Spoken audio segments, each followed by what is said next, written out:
You don't have to try to think of everything all at once. You can just do it like one chapter at a time or one little point at a time that you want to, further write.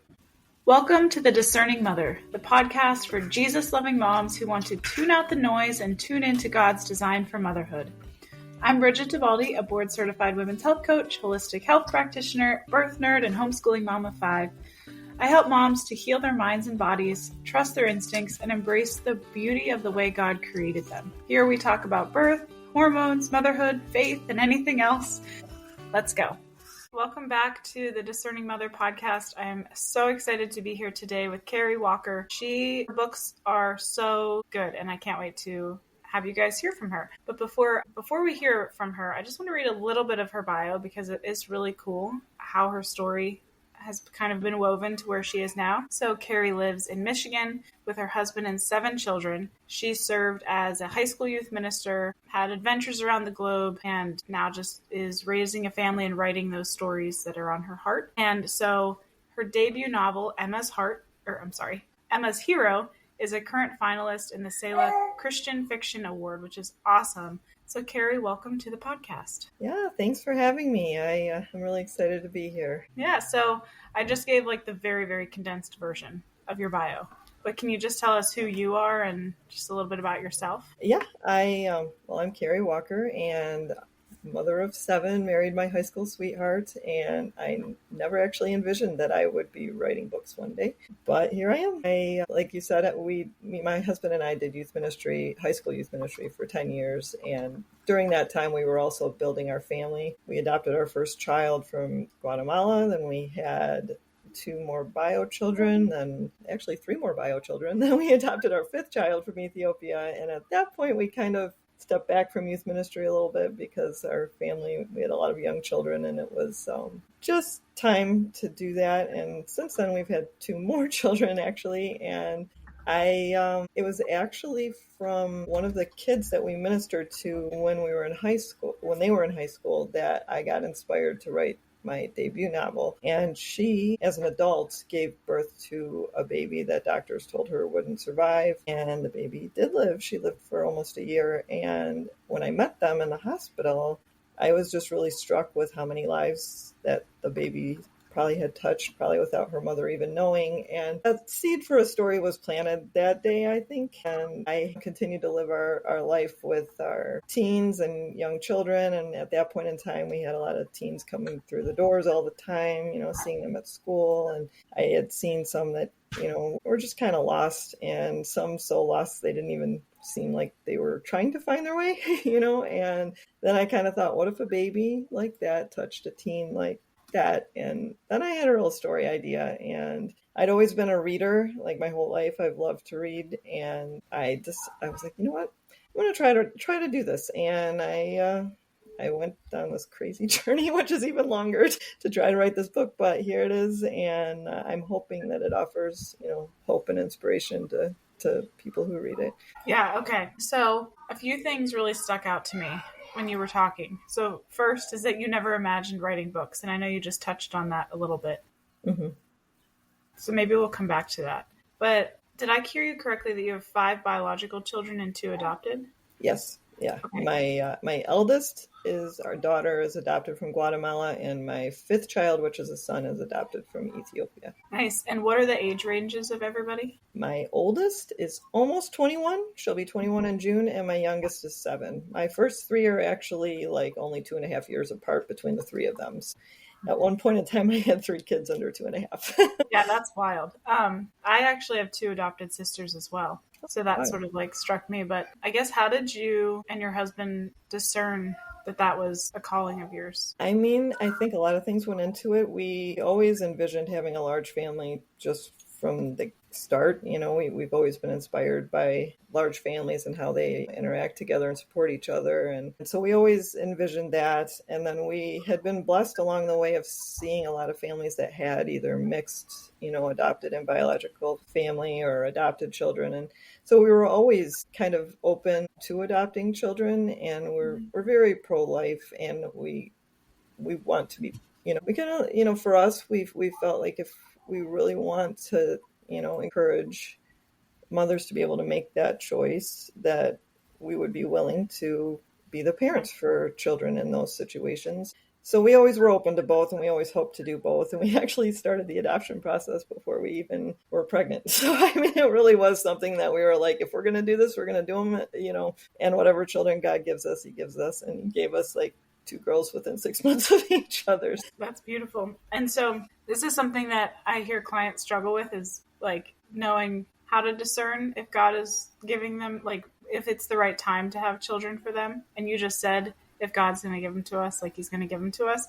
Like, what would you tell a mom who like desires more children, but is like, maybe not right now, maybe in 2 years or 3 years or whatever? Like, how did you just have that trust in him? Oh, that's a journey, isn't it? I mean, it really is. And I think so much is we focus on maybe things that the unknown, right? I think the unknown is what worries us about anything. And I often try to reflect on what God is revealing to me now, and what I can handle now. Because I think sometimes we build up the what ifs and into things that may never even happen, and that talks us out of doing things that God might actually be calling us to do, So I try to remain in the present and, pray and walk with God. And I feel like he will show you, if you're really trying to listen, what he wants you to do. But sometimes it's not always easy to listen. All right. No, that's beautiful. It is so hard though, sometimes to be like, is this my voice telling me this? Is this like the Holy Spirit whispering it to me? Like, who is actually... Yeah, I mean, one thing I've always kind of,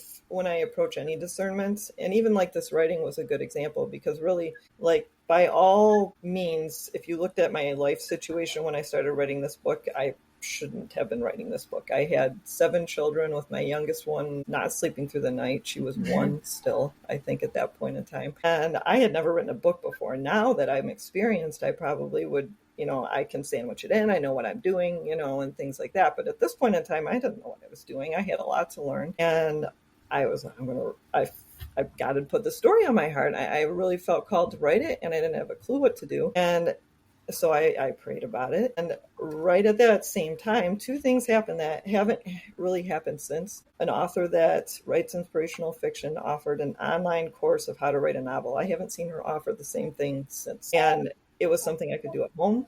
And it was, not extremely time consuming. And it gave me enough tools to feel like I could start at least. And then literally right after that happened, my husband's work exploded like it hasn't in recent times for years. And he was bringing home work every single night. And so we would I all of a sudden had all this open time in the evening because he had to work on his work to get caught up. And so it was almost like God gifted me after we had our dinner with the kids and tucked everybody. I had these chunks of time that I have never had before. And since really, to sit down and try to figure this out. And it literally lasted till I finished the book. And then his work lightened up and it was just crazy. It was almost like, I always say, like, if you pray and you feel like God's leading you somewhere, start taking the steps. And if he's really leading you there, doors will open. And if he's not, obstacles will, keep coming up. And if more obstacles than you can, surpass keep coming up, then that might be a sign that maybe this isn't, the time. I don't know if that's how I've kind of approached life. And so far it hasn't led me too far astray. How did you, as a mom of 7, especially with a younger one, how did you muster up the energy in the evenings? I know your husband, you said like his work situation was changed, but how did you not take that time and just sit and watch a movie?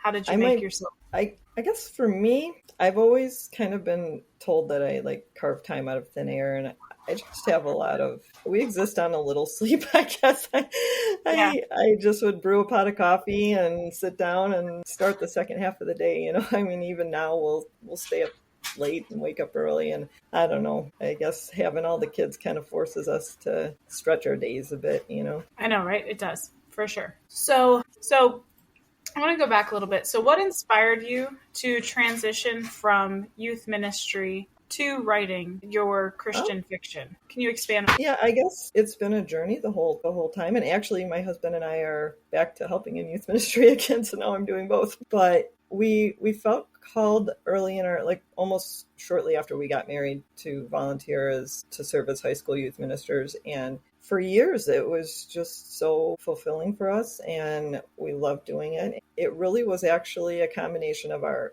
family size growing, where we kind of needed to be there for our children when they were young and, spend our time focusing on our family. But my husband was actually discerning diaconate at the same time, which basically forces you to step back from, any other ministries at that point in time. The stepping back from youth ministry was kind of a twofold thing at that point in time. After having a couple more kids, we actually went on sabbatical from the diaconate, but then we had 7 children, which really wasn't a time to take on a high school youth ministry again. The writing came years later, honestly, because we stepped up back from youth ministry when we had 5 kids, and Mary was 1 when I started writing. So that was probably another 3 or 4 years later that the inspiration for the story had come to me. So it really was a slow thing where I feel like God had knit a bunch of stories in my heart throughout building our family and our marriage and through the high school youth ministry. And I kind of just, have reflected on them and held on to them and whatnot. And then when that seed of a story was planted on my heart, I really actually thought about, well, could I write these down, and could I maybe turn this into a story that might be inspirational for readers? Yeah, no, that's so beautiful. And one thing that popped into my mind as a question that I've heard other women ask, I'm just thinking of this one mom in particular in a mom's group that I'm in, mm-hmm. where she feels like she's being called to kind of step back out of something, but she's like, but I don't want to step back out of that thing. And so how did you discern that it was time to step back out of it? So this one mom I'm thinking of in particular, she ran a big camp, and she felt God calling her to step back, but she was like, but I don't want to step back. It's scary to step back. And she is a people pleaser by nature. I'm not sure if you are. It's hard because you become invested and you love the people and the work, and it is inspiring and fulfilling to both the ministers and the people you're serving. It is. And my husband and I have always kind of approached life as a constant discernment, because sometimes God calls you away from things, and that's not easy, but it's usually because he's calling you to something else, And we would miss out on that other thing if we held on too tight to the first thing, and it's even for me coming full circle now. And it's kind of crazy to see it 10 years later, where we had served that one youth ministry for so long, 10 years, and we built it from the ground up. I mean, it was, in many ways, it felt like it was ours, even though it was, God's ministry and the church's ministry and whatever. But he made it so clear that we were called to adopt our 5th child and discern the diaconate. We just walked where he led us, which meant we had to step back from the ministry, and we tried to do whatever we could to hand it off to, people who could run it. But then we've continued to live our life. And just this last year, we started helping with the youth ministry program again. And we're like, wow, it's crazy how he can call you away from something and call you back to it in a different way. And it's his handiwork. Yeah. And one thing that I just thought of when you said that is Mother Teresa's, a call within a call, how it's not exactly the same, but for whatever reason that popped into my head of you have this calling obviously to be a wife and a mother, but then you also have this calling to be in youth ministry, but then that call changed a little bit, and now it's we're kind of being called back.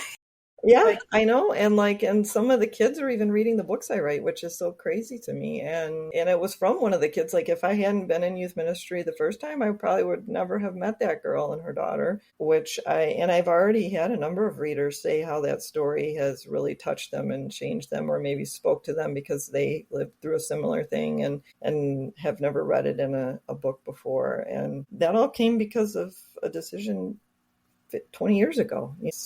It's really crazy. Yeah. And with that, without giving anything away, can you, because again, I think the book is amazing. And I have many clients who have unfortunately been in not the exact same situation, but similar situations. It's really, really sad and unfortunate. Can you give just a high level overview of what is this, and would you call it a series now that you have? Yeah, there's a 3-book series, and 2 of the books have been released. The 3rd one will release next spring. But basically, the first book focuses on a single woman who learns she's pregnant with a baby that doctors tell her is incompatible with life, but the baby lives and changes the life of a troubled teen and brings her to meet a lot of important people in her life. And over the course of the series, you follow that teen. He's a teen in the first book. In the middle book, he's kind of like young adult, and then the third book he's more well into his adult life, and you follow his journey. But then the underscoring theme, you can see how this baby that was born way back at the beginning of the series is like changing the world, basically. Yeah, and again, that's so beautiful, and I know not everybody's outcome looks like that, but just like, again, the themes that you have, I've only finished the first book, but the themes that are in that one, I'm assuming you're going to kind of carry into. I mean, it's a very hope-filled series. The second one focuses a little bit more on some of the aspects of life in regard to like caring for dementia-ridden patients and teens in foster care. The original characters are still in this story, but they're sub-characters. And then in the third book, you can actually see how years later a life can continue to have an effect even when they're not actively part of what's going on. Yeah, that's so beautiful. Again, you mentioned that you're pro-life, obviously, being Catholic. And so was that scary to be writing a book that is so much like this in a culture that is so not like this? A little bit. And it's interesting too, because so many people have so many different opinions about all these things. And I think part of the reason I really liked the idea of writing the story is, I mean, even if you look through scripture, when teachings are hard, Jesus told parables, and I think it's a lot harder for people to argue with a story than it is with facts or opinions or hypotheticals. But if you just say, you know what, why don't you read a story? And by the end, you got to hope that they're rooting for the same thing that you're rooting for, and they can see the humanity behind it. I mean, I'm like, God called me to do this. I just hope that it's not, it's a little intimidating at times, but so far it's been warmly received and had a lot of good feedback. It's won a couple of awards and it's up for another one. So I think it's doing what it's supposed to do. Yeah. And on that note of you, like your books have been receiving several awards and nominations, how have those recognitions impacted like this series and maybe future projects? I mean, I definitely feel like it helps with visibility. Like one of the hardest things, especially for someone who doesn't really work in this field, I didn't go to college for marketing or anything like this. So marketing and publicity and all of that is like a huge learning curve for me. And anytime I place in a contest or win one, that's like a whole pool of readers that are now being made aware of the story that maybe weren't before. So it definitely helps in that regard. And then as I'm, seeking publishers for future stories, it gives some credibility, to the stories that I've written already. Yeah, for sure. And one thing, kind of bouncing back a little bit, one thing that came to my mind is that I have one client in particular who, unfortunately, her child was like, quote, incompatible with life for a variety of reasons. And one of the things that she said to me whenever we were kind of unpacking everything that she went through, and it's still in my head, and it makes me so sad that she even thinks this, was like, she had to make the impossible decision of, does she carry to term? Does she like get induced earlier? Like that decision that she made. And I remember whenever she was telling me what she ended up deciding, she said, like, please don't judge me for this. And that just like broke my heart. Yeah. Because there is some like, there's differing opinions on this, especially in the church, like what is it that you should be doing? And ultimately she chose the option that she felt was best for her and her family and for her child. And she was able to spend time with them and before everything. Like, I guess would this book, in your opinion, because you're obviously in it, more than me, would you say that reading something like this would be helpful for somebody like that who did have to make an impossible decision about their child? I would hope it would be. I know I've had a couple of readers who had similar experiences, either with a child with really severe special needs or similar even to the mother in the book. And it was a hard read, because some of the scenes, struck home more than they would for the rest of us, but they all said they were glad they read it. Like they thought that it, was hope-filled. And even in the letter to the reader at the end, I make the point that if you were touched by this story, then your life was touched by a baby that was very similar to this, because she inspired this story. Mm-hmm. So she didn't leave her living room much, and her mother cared for her much the same as the mother in this story. And you're touched today because she lived, for the short time that she did. Yeah, no, that's beautiful and so good. I think, it opens up like a whole other thing we could talk about of like just the dignity of personhood, and right, that you don't have to earn it, because like that's just how God made you. But it's a whole nother thing that we could discuss. I know, it's like for hours, right? Yes. And so are there any specific authors? Because again, a lot of the women that I work with are big readers. And are there any specific authors or any other books that like really influenced your writing style, your personal faith journey, or anything like that? There's a lot of really good Christian fiction authors out there. Like if you're interested in the fiction side of things, I have really enjoyed Karen Kingsbury and Heidi Shiravaroli. Her last name's kind of tricky to pronounce, but I really like her stories. And they have a lot of depth to them. And in fact, Karen Kingsbury was the one whose class I took that I mentioned earlier. But similar writing styles and similar topics, I guess. Heidi's have some historical timelines woven in as well, which is kind of cool. I'm not so skilled in that regard, but she has that gift. That's so cool. I love the historical fiction type stuff, so that's great to hear. And so with a little bit of the practical side, with having 7 kids, all fairly young, not like any of them are older yet, how do you manage your writing schedule? Like, do you have any routines or practices that really help you stay productive or grounded? Well, during this, I have like almost like a yearly overall schedule, and then like daily things. Like when the kids have their school year, that is when I try, if I'm going to try to draft a story, that's when I try to do it, because when they're home for the summer, I'm largely invested in doing things with them. And I could find some time here and there to edit, but to actually try to like hear the voices in my head and create something is probably not going to happen. So in that regard, I kind of try to schedule it that way. But then on a day-to-day, like while they're at school, I try to get things done. But oftentimes, like if I take them to a practice or a youth group meeting, it's not uncommon to find me in the back of the car with my laptop. The one thing that's nice about it is flexible. Like I can just pick it up and take it, and I kind of on my own timeline. So if a week is crazy, I don't have to, as long as I make a point to get back to it. I'm not like, it's not like a 9-to-5 job where I have to be in a seat from 9 to 5 every day, so. But what do you do if you're in the middle of like a really great thought and a little kid comes in and is like, Mommy, yeah. something like that? What do you do? I have a notebook that I literally like write, because honestly, like my brain, like even without a kid, I'll have a thought and it'll be gone. Like it's just, so you add kids to the mix and it's even more of a guarantee. So I have obviously, like you have your notes app in your phone, or I have a notebook that I carry around in my purse. And if something comes down, I'll jot it down. And then that way, when I come back to it, I'll flip to what I had and just hope that it resurrects like what I was thinking. We actually just got back from a vacation and I sat down to write and I realized I had written half a scene.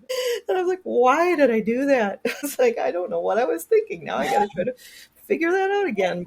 It comes eventually. It's not advised to do that. But yeah, I have, and honestly, any author I talk to, like it's almost a joke that you'll be like mid-conversation with your husband and you'll be like, oh, hold on.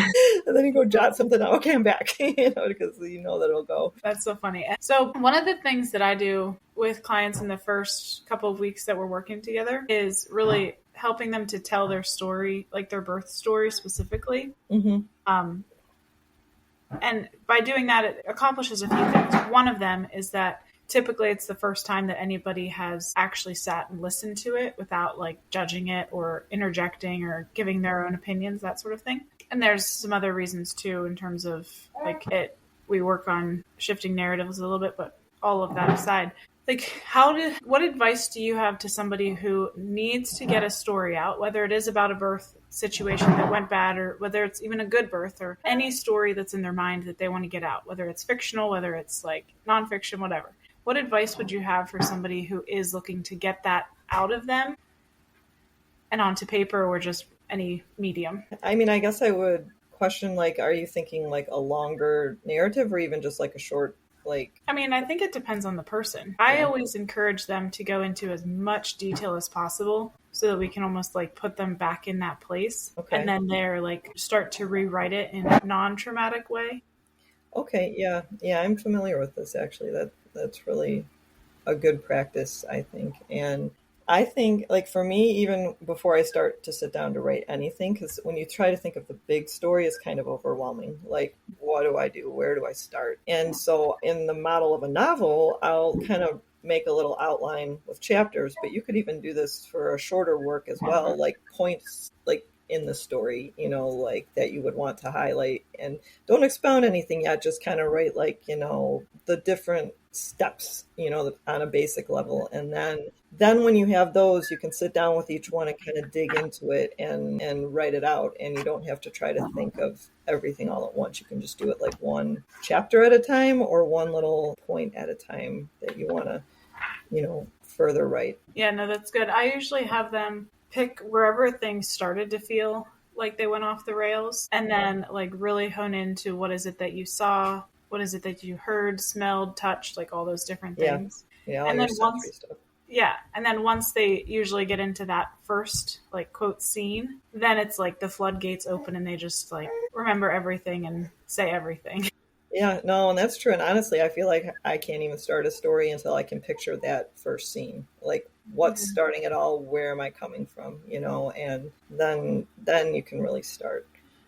Yeah. And so beyond what you're currently working on, I know your second book just came out like last month, and then you're having another book come out next year. Beyond those things, what other like genres or topics are you interested in exploring in your writing career? Yeah, I've actually written a few other manuscripts since, and it's just that like publishing industry is a very slow, very, very slow. Like, you could write a story. The Emma's Hero I wrote in 2018, I think, 2019, and it published in 2024. Wow. Obviously, like, that was the first book and had a little bit more work to do than some of the others, but that just to give you an idea how long it can take to actually get a book to publication if you go like the publisher route. But I have a book I actually wrote during COVID, and it's a little bit lighter in feel, but it focuses a lot on like the forgiveness of yourself for things like mistakes that you've made and how that can actually transform your life. And it's set with like in a senior center with the lady who runs it, and she's the one that is carrying this guilt that she needs to forgive herself. At the time, I didn't even know why I felt called to write this story during COVID, because it's kind of funny in some spots, but in a lot of areas, like the seniors are at risk of losing their recreation center because the mayor is cutting funds and stuff like that. And I'm like, oh gosh, you know what? We were all facing losing our connections with people at that time. And so as I reflect, I'm like, that's probably all the things that was, you know, how it came out. You know, it came out in this little bit quirky story that, you know, and then how the decisions that the government was making were affecting people in, you know, unexpected ways, and maybe ways they didn't even anticipate. And it was happening the same way in the story, just not as a result of a pandemic or anything like that. And I was like, oh, wow, I didn't even realize that at the time. But yeah, that one focuses a lot on the forgiveness of self. Then I have another one that she's seeking, I don't even remember that one. I got so many books. But she's like searching for her lost daughter, and there's just I have a lot of forgiveness in a lot of my books. I noticed that, but it's different ways of forgiveness, you know, and because really you can't really be open to God's grace if you don't have, you know, even if it's just forgiving yourself for something that you did. Yeah.